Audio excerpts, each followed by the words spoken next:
everybody, it's Cindy at Upcycle Design Lab. Today I'm going to be working on 3 more fused glass projects using the Fuseworks microwave kiln. These are a little bit more advanced. You have to bear with me though because I'm self-taught, so I've made up some of my own terminology. So the 3 techniques that I'm going to be doing today are mosaics, beads, and novelty items. Before we get started on the 3 techniques, I wanted to show you the kiln paper that you use with the microwave kiln. It's about 6 by 6 squares, and it's kind of thick. I don't know if you can see that or not, but 2 of the designs that we're going to be doing use the kiln paper not just as a base but also as part of the design.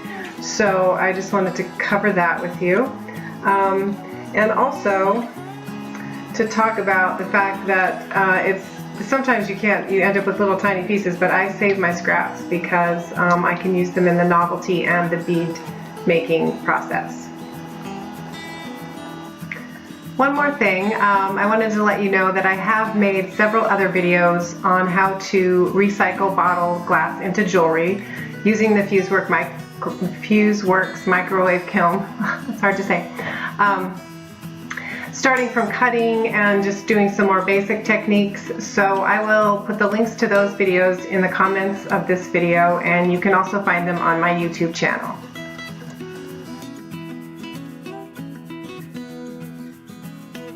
To make round beads, basically you just start with the square shapes, and you're going to make circle dots, which I covered in my last video.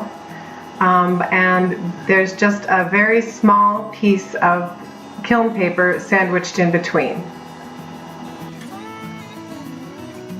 These are some of the beads that I made. This is how they turn out. You can kind of see this is a bigger one. I think I was trying to make a little bit more of a square shape. You can see where the kiln paper was.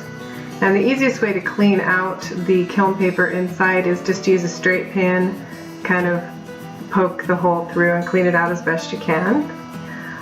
They're not obviously truly circles, they're flat on the bottom, and they are very random shapes, kind of. They're not, you don't get perfect circles by any stretch, but it's kind of fun because you can thread them onto string or wire, and you have beads.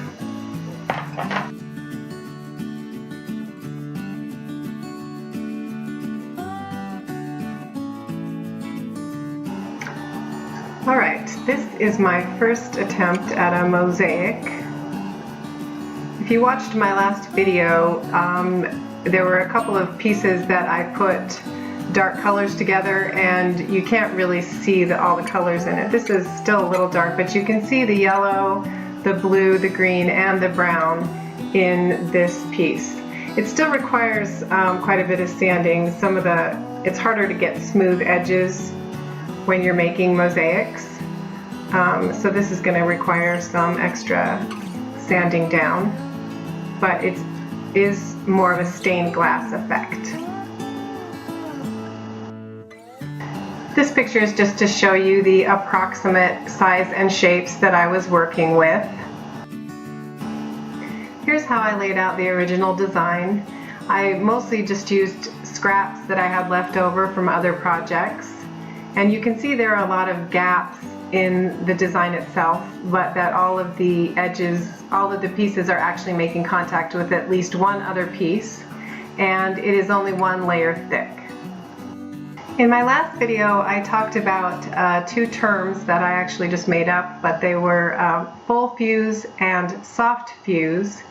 And for this mosaic technique, I'm introducing another made-up term, and I'm calling it partial fuse, because this is what the piece looked like after it was fused the first time, and you can see that it still needs a lot of work.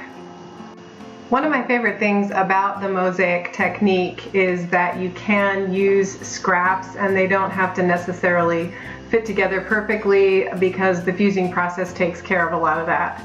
So in this picture you can see I've just kind of stuck random pieces in the holes to fill in those gaps, And then I also, because it was only one layer thick of glass, it was sort of a thin piece and had pretty sharp edges, so I cut a rectangular piece of clear glass to put underneath it, and then I fused it a second time. Here's the piece after the second fusing, and you can see that there are some pretty pointed little sharp edges on it that need to be sanded off.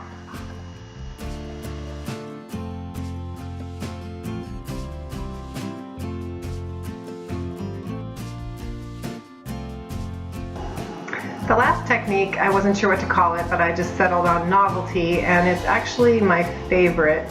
I think the pieces maybe turned out the best. It actually works a little bit better on lighter colored glass, I think, than dark colored glass, just because you need light showing through it to show the design. But what you're really ending up doing is imprinting a shape in the glass, and because it's clear bottle glass, you can see it through the other side.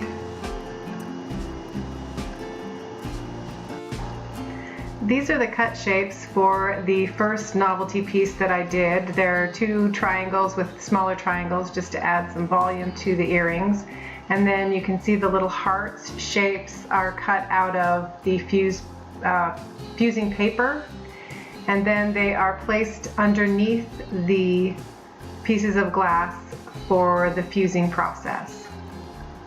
Here's what the pieces look like after they've been through the fusing process and the fusing paper has been washed off the back. And here are a few pictures of some charms that I made to go with the earrings.